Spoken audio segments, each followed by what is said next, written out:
Good afternoon, welcome to Toffee TV. It is the Daily Live, Monday 17th of November. Still another week until Everton are in action in the Premier League when we face Manchester United at Old Trafford.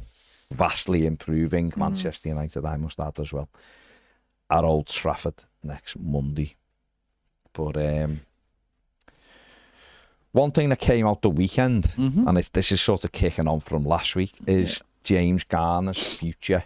Oh, yeah. Which has been discussed because obviously he's out of contract in the summer. Everton. There is an option. There is an option, yeah, which Everton will obviously exercise. But Everton are apparently speaking to his advisors anyway at the moment. He's been linked with moves to Newcastle, Forest, again. Aston Villa are one of them.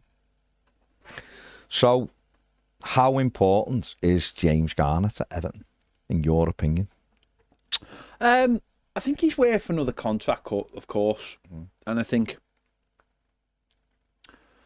you know, Everton will... This will all be agents, I'm sure of it, trying to get him the best deal possible. To me, it's just what that contract looks like and where Everton want to go. And the value they put on him is obviously will be reflected in the contract. But if Everton want to push on, how important will James Garner become? And I suppose that's the real answer, isn't it? I think right now, obviously, his versatility is huge, and he's on. You know, he'll play every single week. But it's whether you want to move past James Garner. I do believe he should get a new contract, but it's just the value of that contract. Does he become one of the highest earners? Does he double his money and put him in around like what an average Premier League player is on?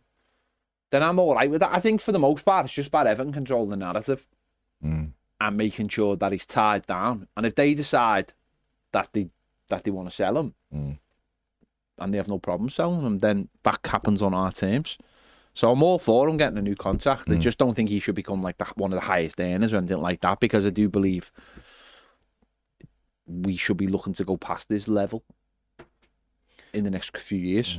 I mean, one thing I'd say is he's had a really good season so far. He's definitely gone up a level. I think since David Moyes coming, he's really gone up a level, to be fair. Because he had some really good performances last season as well.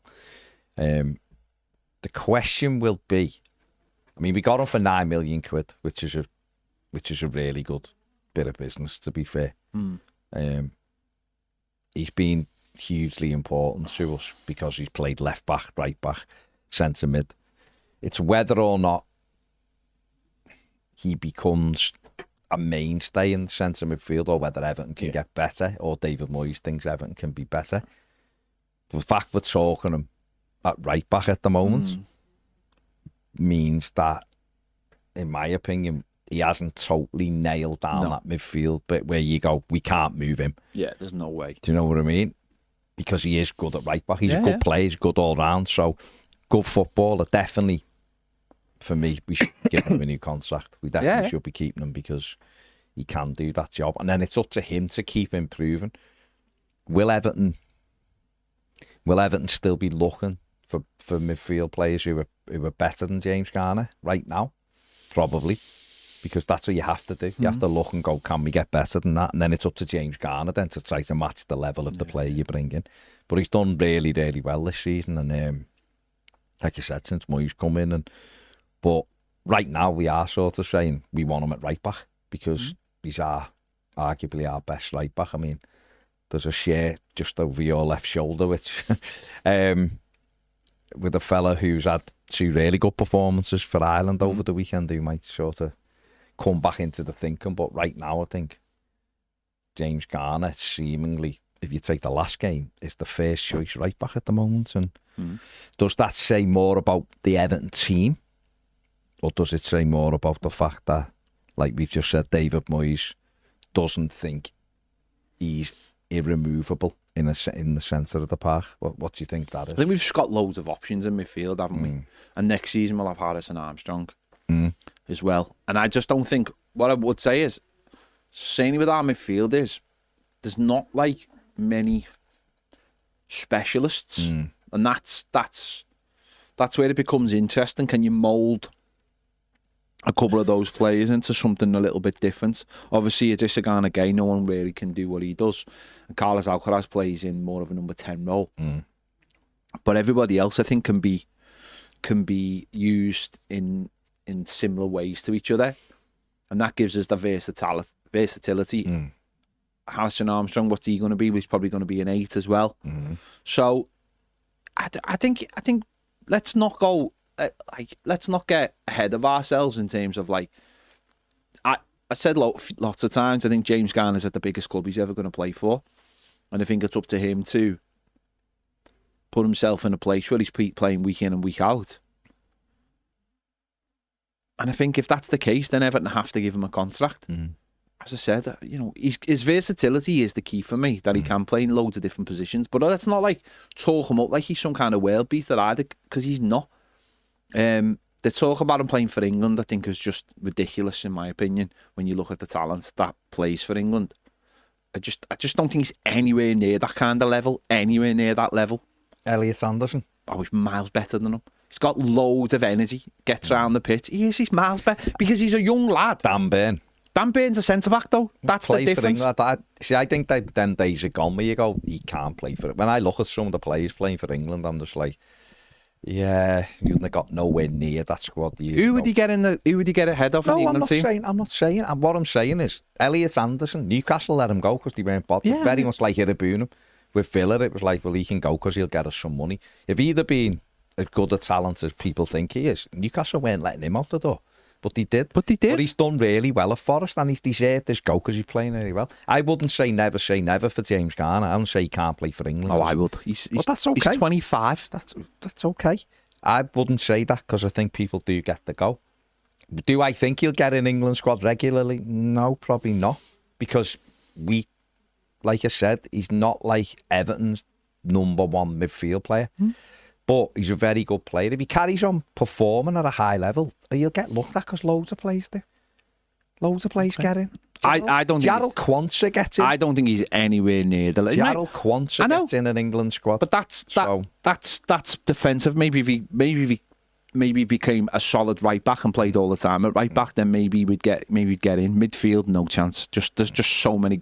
He doesn't dominate games enough. He doesn't get round the pitch enough. He's not busy enough for me to be anywhere near.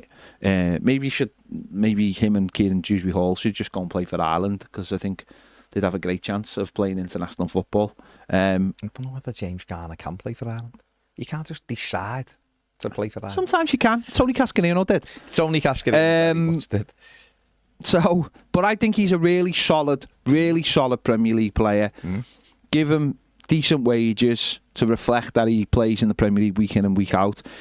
He's got 18 months left if we obviously extend the contract. Well, of course they will, because it keeps the control. Yeah. So I don't think anyone at Everton is panicking. Maybe the agent is looking at it and thinking, well, they've already gave Pickford his contract and they've done a couple of other, let's get this moved along as quickly as possible.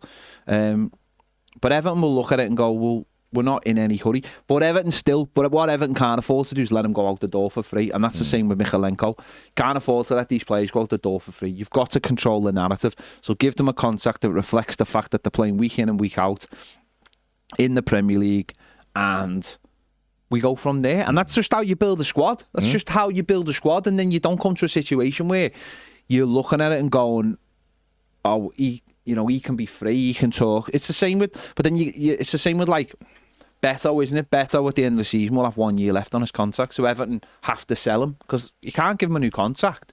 Because that's 28 and a half. That would be that would be ridiculous. You can't do that. You can't get into this position anymore. It's into those positions anymore for me anyway. So, but as I said, just get him, give him a contract, and listen. Then if Everton decide a club come in for him and like the money's good, and you're like, Sam, we'll let you go because we're going to get this player, or we've got this young player and that young player, and we're tearing the squad. He's played 97 times for Everton, scored 3 goals and got 5 assists. And he's picked up 20 yellow cards in that time. And he's on 4 bookings. I didn't realise that. He's on 4 bookings at the moment. So, if he was to get booked at Old Trafford, he'd be suspended, wouldn't he? So, got to be careful that way. But, yeah, I mean, listen, we paid, like I said, £9 million. I think it's a really good bit of business from Everton. Because if they were to sell him, you're tripling that at least, aren't you, at the moment, in today's market. So that's good. But yeah, he deserves a new contract. But like you say, I think Everton, with having the option, I think Everton will be quite calm about the whole thing. And then try and get him to commit a bit longer term. And if they feel like the agent's asking for too much, whatever, then they might think about letting him go. But maybe, it'd be for a 50, exercise the option, which is on them, and then maybe sell him. Yeah. But I think both parties will come to it. I don't think James Garner will want to go anywhere. He's playing regularly for Everton. There's obviously, we're on a different path now with the new ownership, and he's it's up to him to keep improving. He's done really well this season, playing really well. So hopefully he'll keep getting better, and he'll get it done. He'll get it done and stay. So let me know what you think. What do you think regarding James Garner? Let us know. And hopefully it'll get sorted. Because Mykolenko, like you said, Mykolenko's another one. That's another. I know he's sort of confirmed that his people are talking to our people with regards to it. But yeah, you just want these out the way, don't you? So that it's done. And you just don't want a repeat of what we had last summer, which I think what happened last summer is not held us back as such, but if you lose players, then you've got to replace players, haven't you? And then that becomes a case of you can't build a squad if you're just replacing players. You want to build on top of what you've got and control. And that's the summer just gone. We didn't have any control because it was just, and I think that's where we have to move forward. And if you're going to sell, if a player's going to leave, they can't be leaving on for free anymore. You look at the list of players who've left on frees in the last 5 years. It's that money walking out the door is scandalous. Absolutely scandalous. Well, that's put the club in a position that it's in. Yeah. Hasn't it? Yeah. Really, if Everton had recouped even half that money, it'd have been in a far healthier state than what it has been. And, getting players in, giving them big money and letting them just get off for nothing is that can not possibly be a way that you do business, and that's what I think Everton are trying to solve that issue, I guess. And we'll see where we go. There are a lot of people saying, he's very important. Versatility is important. Crimson VRS says James Garner or Jimmy Gardner. That's what he says. So we'll see. Matt Sumner says, I think he's a very underrated player, and I do believe he'll only get better. Crimson says, Garner's a solid Premier League player, mid-20s. Yeah.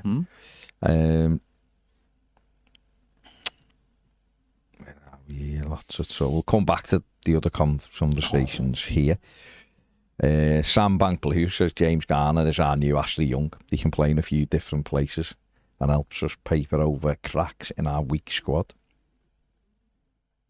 Ben Zuki says, I don't think Moyes will be letting Garner go at all. Feels like he definitely sees Garner sticking around. And Ruben de Souza says Garner is coming into his prime. Vital to keep hold of him. I'm sure they will. Toffee Donut says, that's about Njai. We'll talk about him in a minute as well. Jez says, I really like Garner last season. I felt he was playing well below his level, possibly because Gravel Voice had bashed the self-esteem out of him. This season he's been invaluable to us and stepped right up. Not having a position he can stake a claim must be quite unsettling these days for a player, as most clubs buy players for positions.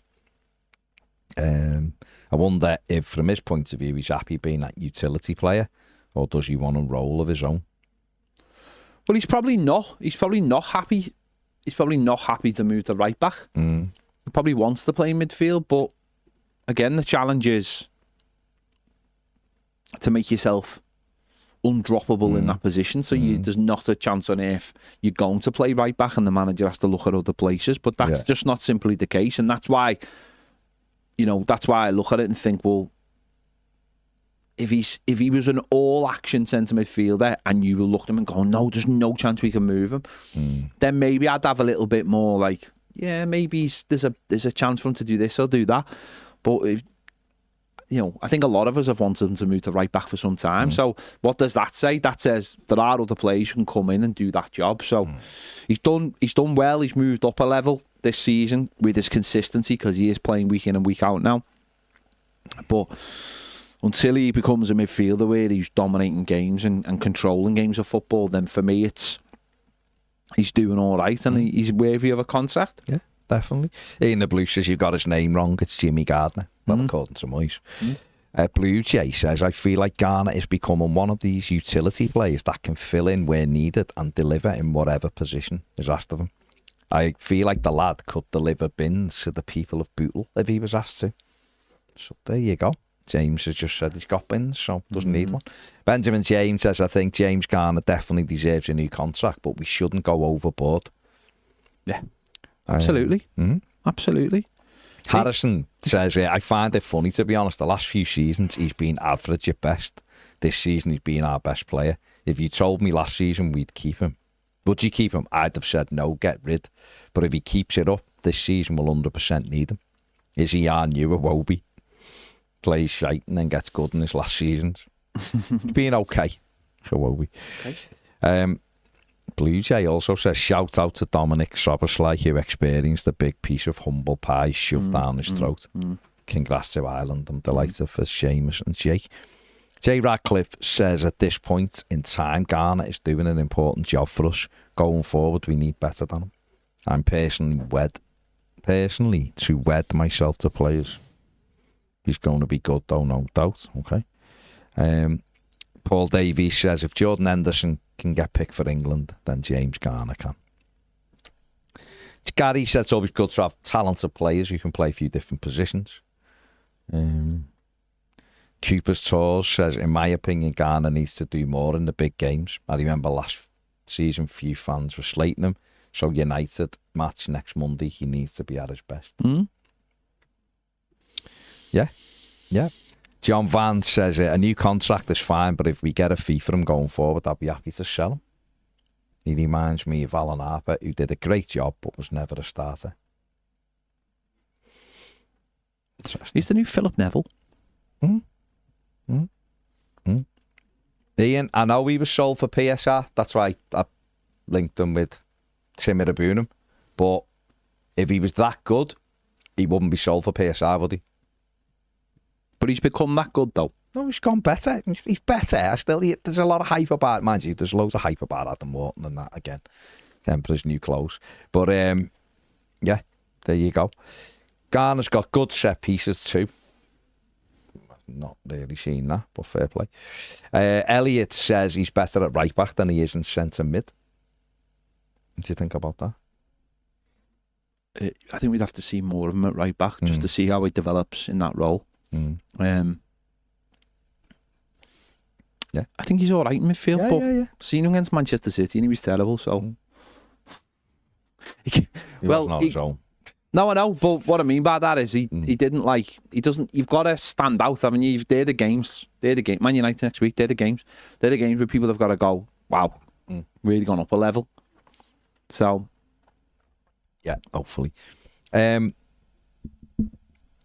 Troy Parrott is on the lips of everyone. He's on the lips of everyone in these comments. I hope Seamus has tapped them up. I mean, what's your take on it? No, listen, he done amazingly in both games. He scored huge goals. He seemed to elevate himself over the weekend to legendary status if you're Irish. Prolonged. I would only buy him if his club stats are worthy of looking into, and if they weren't worthy looking into on Wednesday, then I still wouldn't look at him now, because international football is just a different beast. So he's got 13 and 14 for Alkmaar this season. Is the Dutch league though? No. I'm not saying that. I'm just saying that's what he's got this season.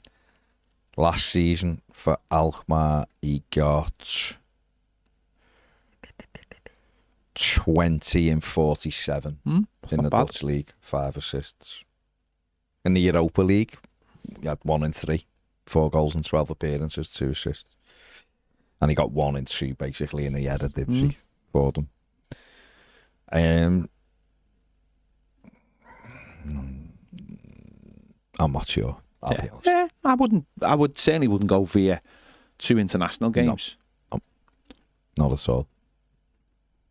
Not at all. Not when Portugal are winning 9-1. Yeah. With no Cristiano, sort of says it. The level at international football. Although Ireland got beat by the team. They did get beat. And they did beat Portugal. So, no, listen, he's been fantastic and it's brilliant and hopefully he'll carry on. I look at him and just think, would you, if Everton bought him and he was your number 9, is that going to solve Everton's issues? Don't know. Got good movement. Not sure. Physically, he doesn't look. No. He looks more like a wide forward to me, really, than right through the middle. Yeah. But Everton have been apparently keeping tabs on him. So if he carries on, then why not? I think there'll be other options, I think, Everton will go for. One of them won't be Ivan Toney. No. Because his club have come out and said he ain't going anywhere. Loan or sell, there's not a chance. 0, zilch. He signed for whatever many years and he'll stay for the majority of that. So that's Ivan Toney seemingly off the table. We'll see. Potential shooters. Yeah, but that's just what his club are saying. Not that I thought Everton had a chance of getting him anyway because he just wants too much money, but an interesting one. So Richarlison, I think he'll be back in the forefront of everyone's mind. But then, who knows? Depends what Spurs want to do with him. Yeah. If Solanke's back and doing all right, then Richie just carries on sliding down the thing, doesn't he? So that's an interesting one. Ian the Blue says, I bet Lee Dixon was happy Pickford didn't play for England yesterday. Well, he basically praised Henderson for something that he had to go with Pickford for. Did he? The other day, which was coming out of his... Pickford didn't even come out of his box, but Henderson did. So... Yeah, he's an idiot, isn't he, to be honest. He's got an agenda. Pickford's... don't know what he's done to him. He's obviously done something to him. And he won't let it go. So, what can you do? Toffee Donut says, a lot of the non-related Everton socials are raving about Illiman and Jai, expecting clubs to come in for him in January in the summer. Would you be willing to let him go? Me personally, if Grealish went to City for 100 million, then Jai should be 120 plus. Yeah. No, I wouldn't be willing to sell him. I'll never ever subscribe to selling your best players. I don't care. I don't care if that makes me a dinosaur or people will continue to tell you that you have to sell and reinvest. I just don't subscribe to it whatsoever. Football is to watch and enjoy. And when you've been watching what we've been watching, I just want to enjoy good players. I don't want to have arguments about them. I don't want to discuss where they are in the pecking order of other players. I just want to enjoy them. And I see all this stuff about players. Oh, well, we're going to miss out on X amount now, or this. Say it with Brantwaite. Oh, we're going to miss out because he's injured. I don't want to fucking sell him. If he's injured, we get him fit and he comes back and plays for us. And we build a football team. Because all I've experienced during my life as an Evertonian, once it got past the 80s, was having a team and then selling a couple of players and not reinvesting, just having a couple of players and then buying a couple more players, and then the cycle just keeps on going and going and going. And I've seen so many good players watching Everton, but I've never seen a team full of them since the 80s. Because all we've ever done is gone, we'll get him and he's good. No, we'll sell him and then we'll replace him with him. Or we'll get him, bring him. Oh, we're going to sell him as well. And we've never built a team. And all I want to see is Everton try and build a team with at least 5 or 6 players.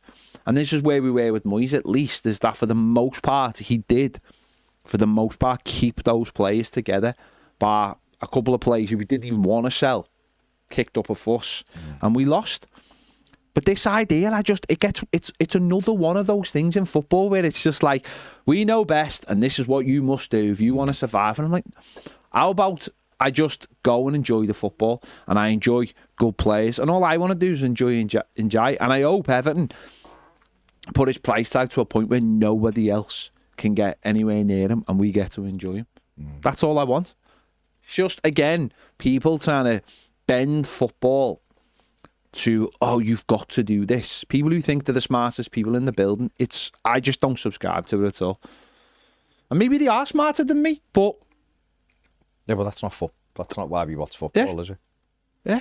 We don't watch football. We're gonna sell them, and we're gonna get the money, and we're gonna reinvest it. I can't wait.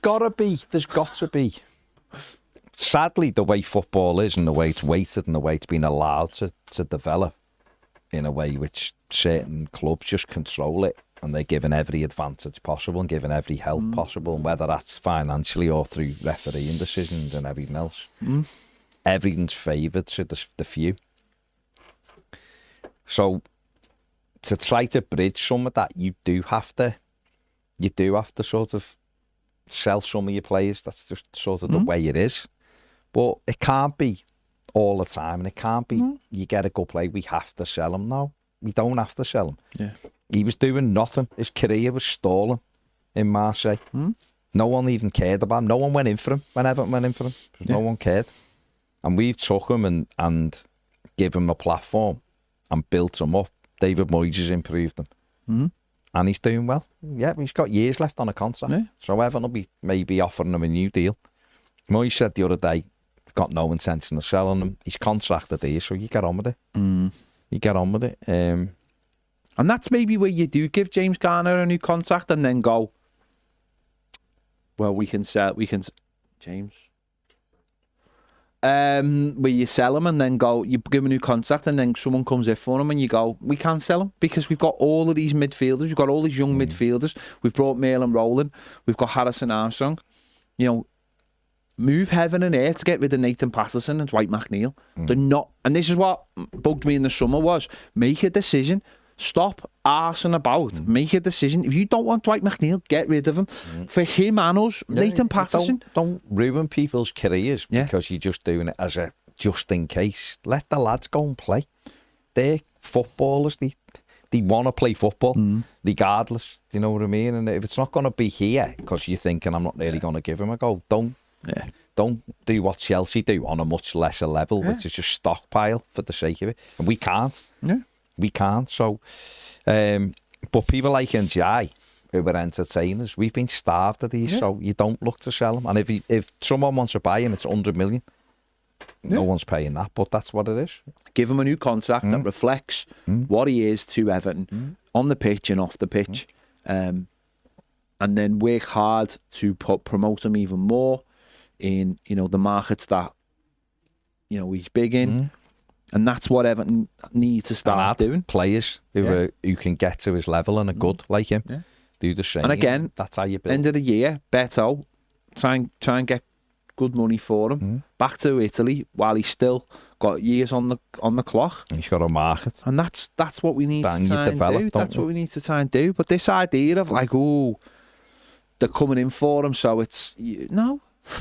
It's only other people, isn't it? No. It's other people going, well, Evan aren't really doing well, and he's playing really well, so therefore he's got to go and join the champ. Why? Yeah. Why? Don't give me the Spurs thing. Spurs want him, he's going to go. Why? Spurs, behave. Behave. They're in the Champions League because they got a scruffy 1-0 win in the Europa League final in a game they didn't deserve. Both teams deserved to lose. They were that bad. It was an own goal that won it. It was dreadful. They were two terrible football teams. And that's why they're in the Champions League. They finished 17th. Yeah. That's how poor they were last season. It also becomes a meat market, doesn't it? It becomes like, we've seen that with Richarlison. We saw that with Pienaar many years ago. Yeah. They go somewhere and there's not that kinship with them. No. And suddenly they're fighting for their lives before they've even started. And it doesn't, for the player, it doesn't, you take Richarlison, for example, it doesn't feel like he gets what he needs out of it. No. And it's what do they want out of it? It's Yeah, Njai might say, I want to test myself at the highest level. If that's the case, then you've got a fight on your hands. I understand that. But this idea of willingly selling... It's contracted. No, I'm just saying, but it's this idea of willingly selling players. I'll never understand that for a club like Everton. Without disrespect, I understand it for a club like Crystal Palace because I do believe there's a shelf. There's a shelf there, you know, with everything as a club like that. But I just think for Everton, we've just, you know, got a brand new stadium and everything that goes with it. Is that it just if you want to try and build, you can't build by selling all the time. I've just used Spurs then, and Thomas Frank might get Spurs back into that thing. Yeah. You know, Spurs are a good club and that, but you look at it, they haven't sold their best players, have they? They fought tooth and nail to keep Harry Kane, and he didn't want to stay. They managed to keep him for another season. Should have just let him go to City for all that money and redeveloped it early. They'd probably done better.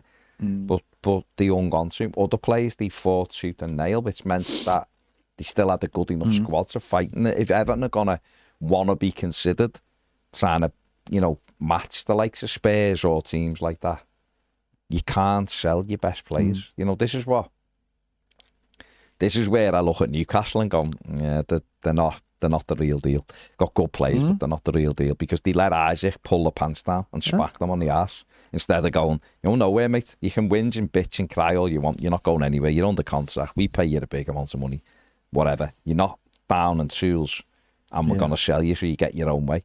Okay, it hasn't worked out for him yet, but it probably will. He's a good player. At some stage, he'll hit the ground running. But that was a terrible message for Newcastle. Terrible message for them.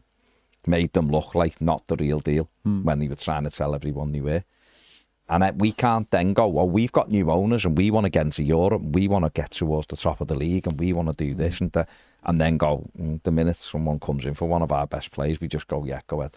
Yeah. You can go for 40 million or something. No. Yeah. You don't pick the phone up unless it's 90 million. That's the start. Yeah. Same with Brandwaite. You don't pick the phone up. Don't phone and offer 67. It's 90 million. Or we're not answering the phone. Go away. That's simple. Start being, but so people go, we can't. If we get them out of there, we have to pay big. Fucking Leicester City did it. Leicester City got £160 million for bleeding Harry Maguire and for Wesley Fofana, 2 centre backs, because they were like, nah, if you want them, you pay the proper money for them, and that's Leicester City. So we can't then just go, oh, well, you know, someone wants Brandwaite, so it's 50 million. Someone wants Njai, so it's 40. Face off. So that's what we've got to get to. If you want them, you're going to pay crazy money for them, where we can go and get crazy good replacements for them. Brien says if James Garner wants a long-term Everton career, then he should make right back his position. As a midfield player, he shall be replaced next season. Well, Derek says to me, he's Alan Harper, Kevin Richardson of the 21st century. Really good player, utility player, but we need better. Ask the question, will Garner hold down a place in the Arsenal or Manchester City side? But we're not Arsenal or Man City at the moment, are we, Derek? Stephen Burton says, I like Jimmy, but if the price is right, we shouldn't be afraid to sell. The same goes for everyone in this team. Brandwaite, Pickford, the lot. What? No. See, I just don't agree with that at all. I really don't. Why do people have that mentality? I just don't get it. Anyway, Everton's parent company, Roundhouse Capital, have just confirmed that it's raised about 107 million in fresh capital. Is that just from the share thing, do you think? Yeah. The money was raised in 3 separate share issues in an 8-week period between August and September. So I don't think that's new news to us, is it? No. G.A. Radcliffe says Garner is simply a means to an end. We're rewriting history by saying we need him to stay at all costs, and he's a red shite. No, but he's a good player, so why would we get rid of him? He's only 24. Why would we get rid of him? When there's weaker players in the squad? Those 3 jobs, why would you be willing to let him walk out the door? If he becomes a sub because you've got better, then he's a good sub, isn't he? And then the idea then is you then replace him with someone who... That's how you build the team. Don't go, well, you can let him go because he hasn't done anything. And then you go and just bring someone in who you don't know anything about. That's how you end up in the situation we ended up in.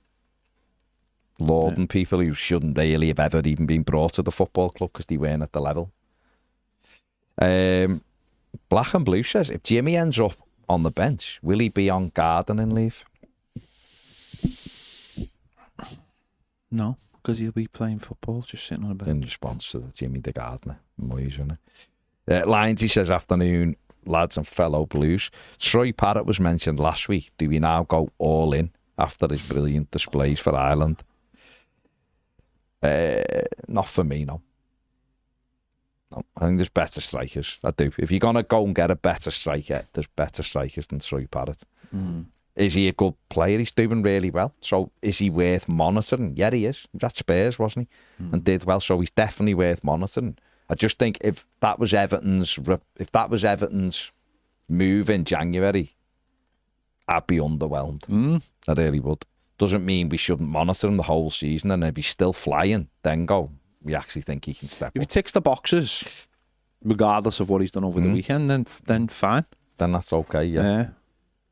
But I don't know. But he is having a really good season. I just don't think international football's the market for whether you're buying players for the Premier League.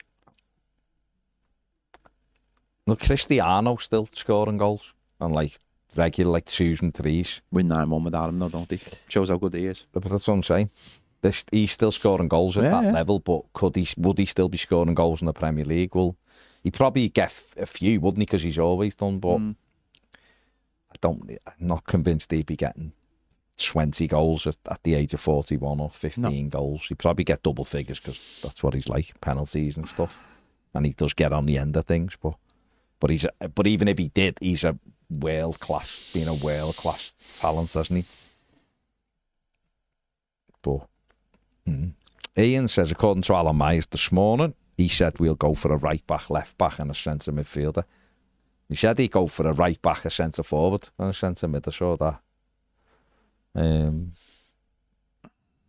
The left back would make sense if Asnu goes out on loan, wouldn't it? Because we basically don't international football is not the highest level. It's absolutely not the highest level.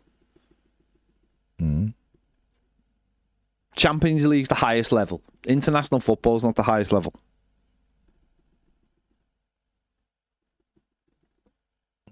It's not though, is it? I think finals tournaments are. I think that level. I think if you get to the final, maybe. No, I think in the finals. That's two of the best teams in the world. I think qualifying for the tournaments, no, because you're playing. Nah. But going and performing at a World Cup finals. If you go to the World Cup and score 5 or 6 goals, you've done it. They're all high pressure games against generally good players, top players. I think the qualifying, I think you can bundle your way through qualifying with a decent goal scoring record, and then look and go, oh, he's amazing him. But Hardy, Kevin Doyle scored quite a few for Ireland, not thingy, but he was just an average Premier League footballer, wasn't he? There's loads, isn't it? There's loads if you look through. Loads of average players score a lot of international goals.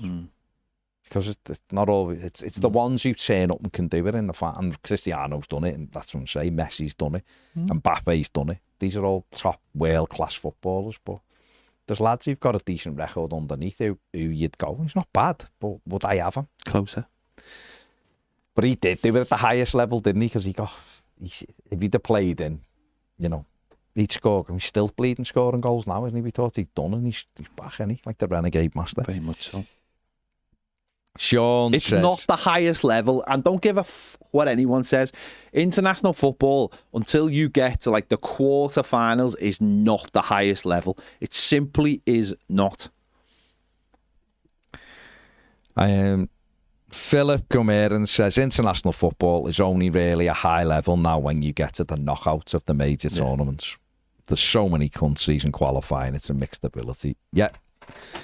James Graham says international football is totally different from the Premier League and the quality of teams. We played Albania. Carl says international's the highest level of pressure on the players. It's not. How is he? I understand what you're saying. I think it is the pressure. I'm saying the quality, the pressure level. I'd get that because you're playing for your country. Everyone's eyes are on you, aren't they? But your team, it's only your fans. I sort of understand that aspect of it. That doesn't mean the quality's higher because you could have loads of pressure. I don't know how pressure would be any different if you got to say like a penalty shootout when you were playing for Man City for the country. Why though? Why should it be any different? But why should it? Why should you? What do you think?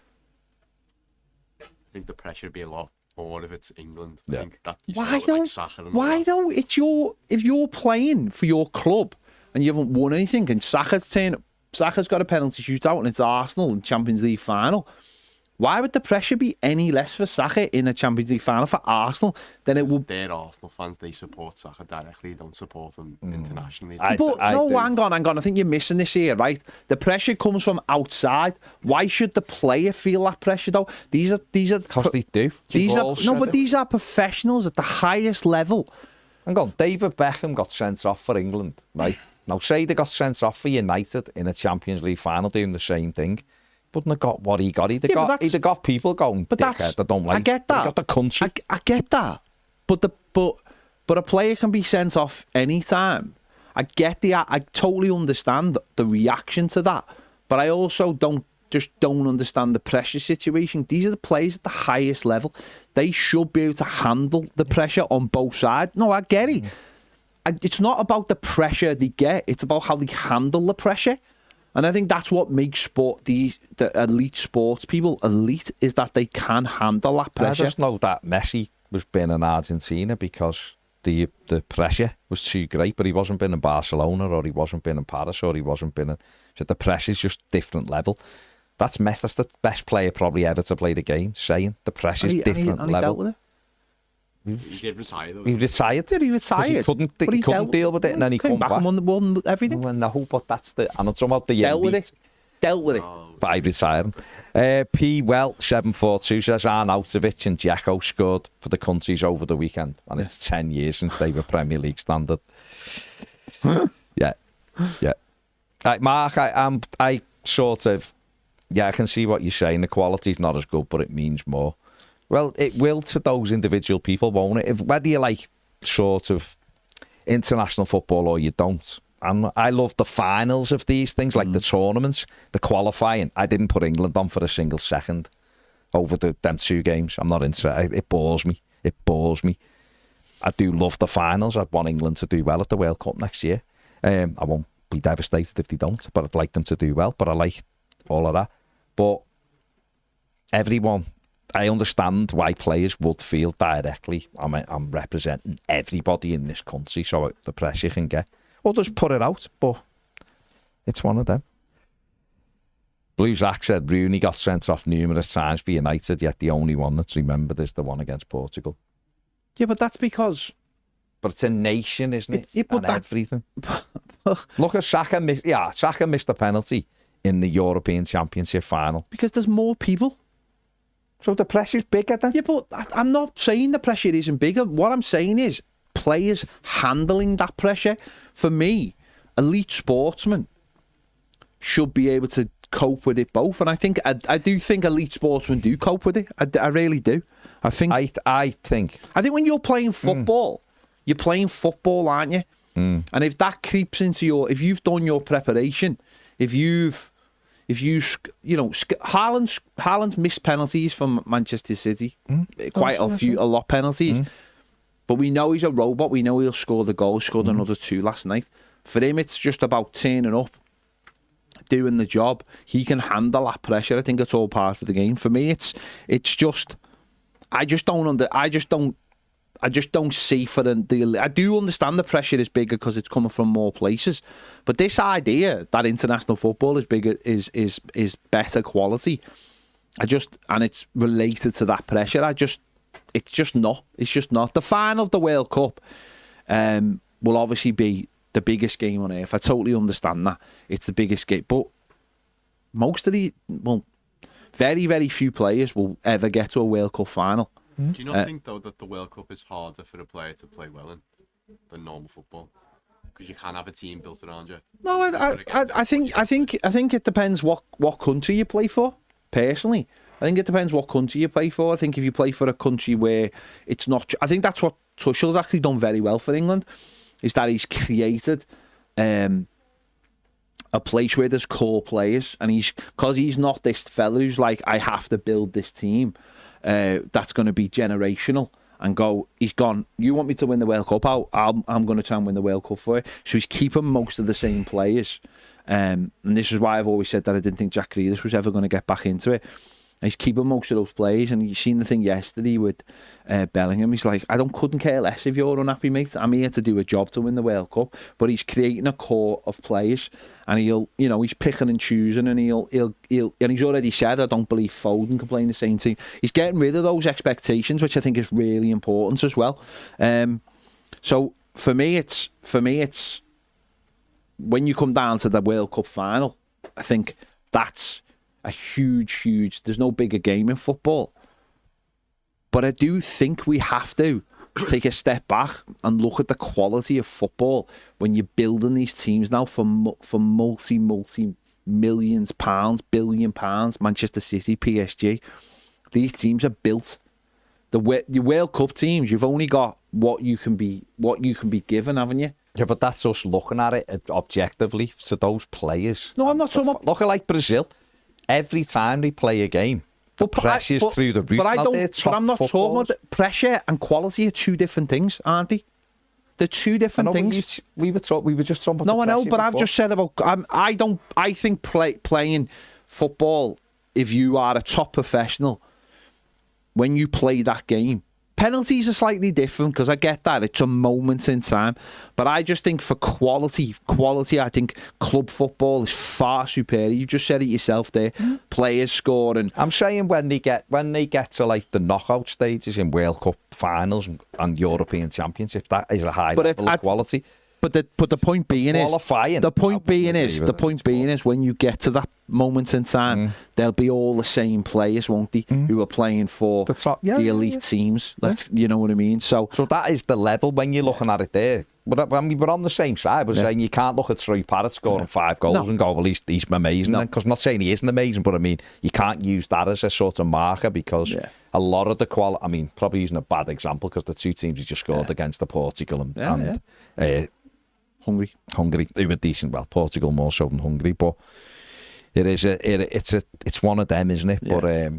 But even though the Champions League level's dropped as well now because there's so many teams in it, and even there was some crap teams in that as well. So it's lads who can perform. Like look at Mbappe getting a hat-trick in a World Cup. That's him saying he couldn't have done it. That's more impressive than him scoring a hat-trick in the Champions League final for me, far more, because of what it is. But it's that level, isn't it? It's that level. You don't see many players scoring hat-tricks in Champions League. No, you don't. No, but I'm saying to me, if you could pinpoint something for someone to go, you've reached Nirvana. To me, it would be a World Cup. I think spectacle and what we love World Cups. There's no doubt about that. But you do see some dross in them. And that's the thing, because it's an overall it's an overall tournament, isn't it? It's an overall tournament. When you get to that final, those semi-finals, that's where the elite players kick in, and that's the moments. But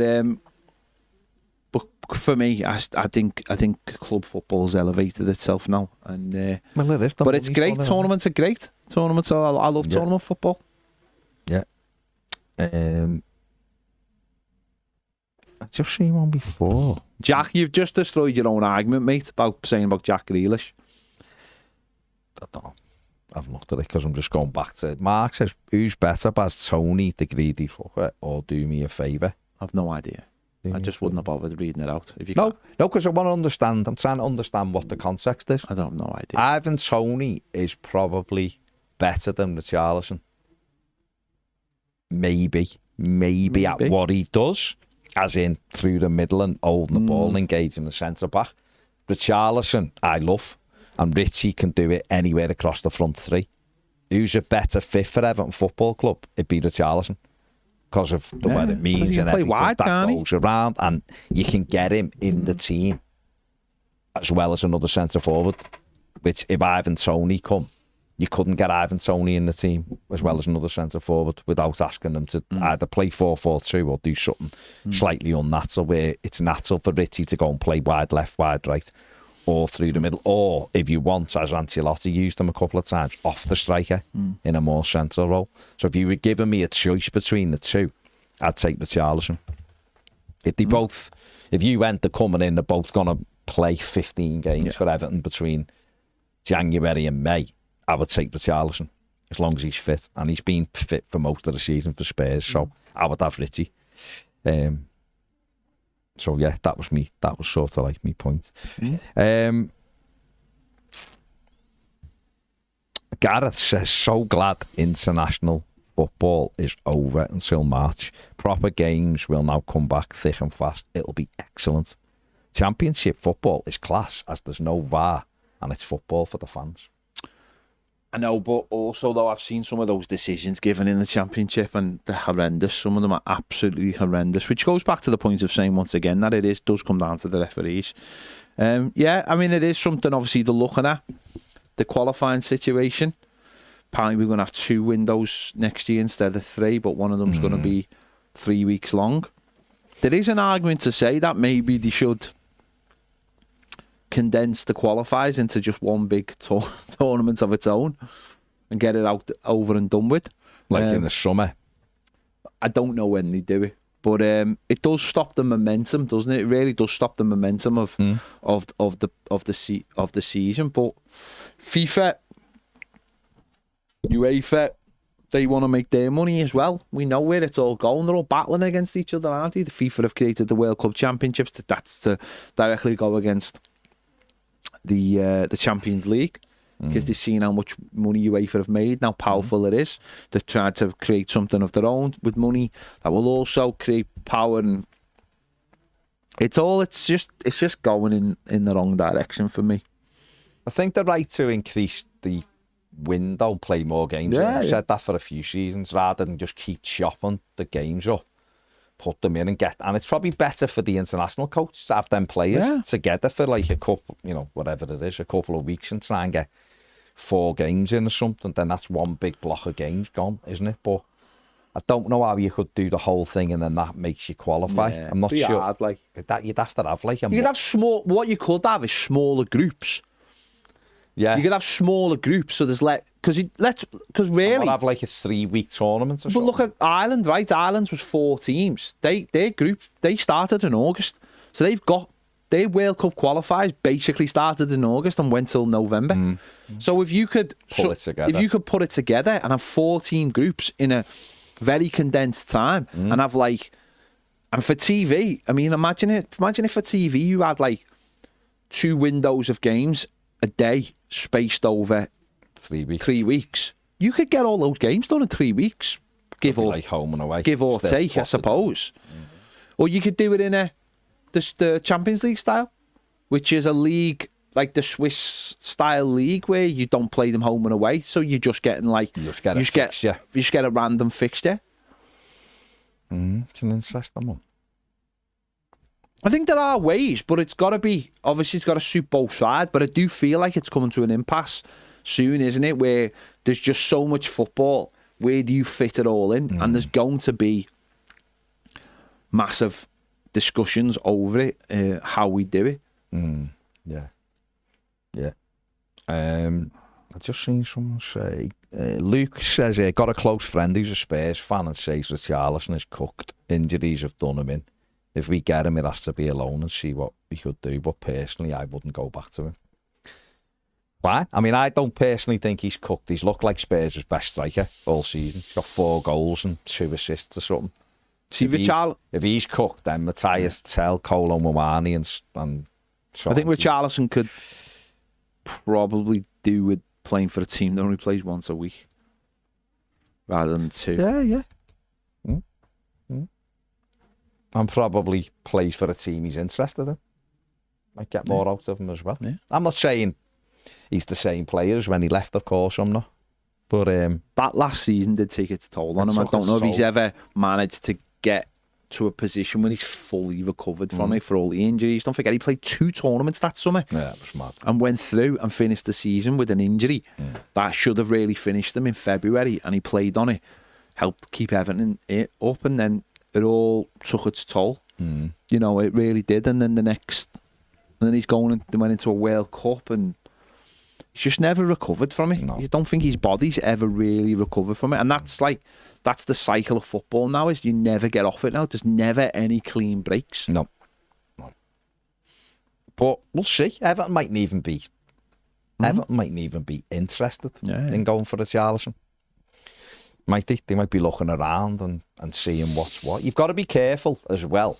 We all want it, and it's like, basically, you look at it like Football Manager almost at times and go, well, got 2 strikers, just bring a third one in. But there's the dynamics of bringing another striker into the group and going, well, forget Tierno Barry and forget Beto, we want this lad, and then he comes in, he doesn't settle, then what happens? You know, you are sort of doing a little bit of juggling, aren't you, of what's what. We do, from our perspective as fans, we think we need another centre forward.